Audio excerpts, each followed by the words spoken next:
there, beer tubers, and welcome back to Maxwell Starr's Beer Reviews. Here tonight with a beer from Grimross Brewing. This is Pugnacious Porter, Belgian-inspired, maritime-crafted, best when enjoyed fresh. Pugnacious Porter is a dry porter with hints of coffee, chocolate, and dark fruit. Ooh, don't want to give too much away. 4.5% ABV. That sounds pretty low. Actually, this is been a beer that Grimross has been manufacturing for some time now. I think when they first opened in 2013, this is one of their startup brews. It wasn't their very first brew, but I think it dates back to them. But this is the first time they've actually released it out in cans. And Grimross only recently started canning stuff. They started canning, I think, their Belgian-inspired pale ale, their Belgian pale ale they introduced in cans and in NB liquor stores around late 2016. And this one here I picked up at the Pugnacious General Store, fresh off the truck from Fredericton. Looks interesting. Probably Canada. Not much to say. I've had a chance to have a couple of Grimross beers in the past before, and they've generally been pretty decent. But be interesting to see just how they handle a more British style, because they're typically a Belgian style brewery. Let's pour this into my Sam Adams glass here.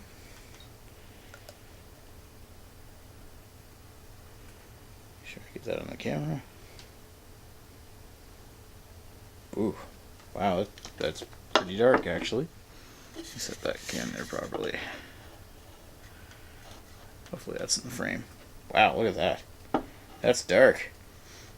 I smell lots of chocolate coming off the top of that thing. Big, thick mocha head on it. Motor oil body.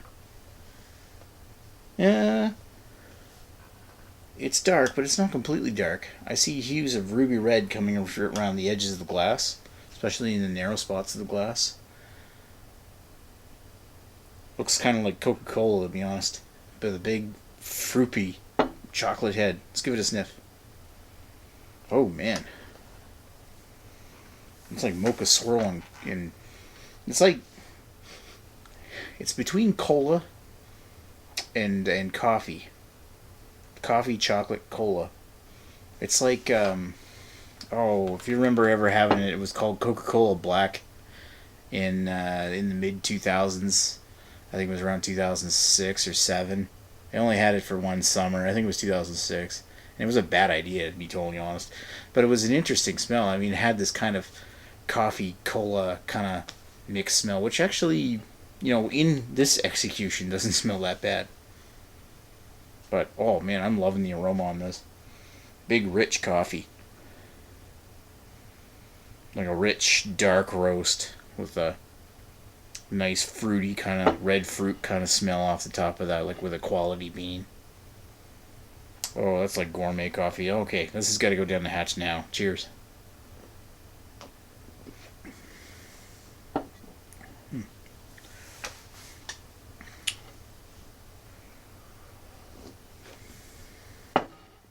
It's very carbonated. Up in the middle.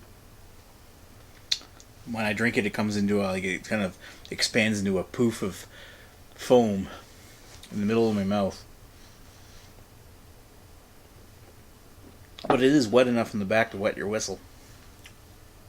The lingering tastes in the back are kind of like a spent coffee roasted barley. Like an espresso kind of taste. And the flavor is a little on the thin side.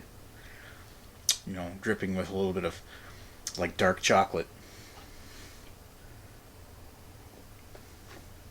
And it's almost like the taste feels a bit thin. Like, it makes me want to say, oh, this is a little thin. But it fills the mouth just nicely. And it's probably all due to that carbonation.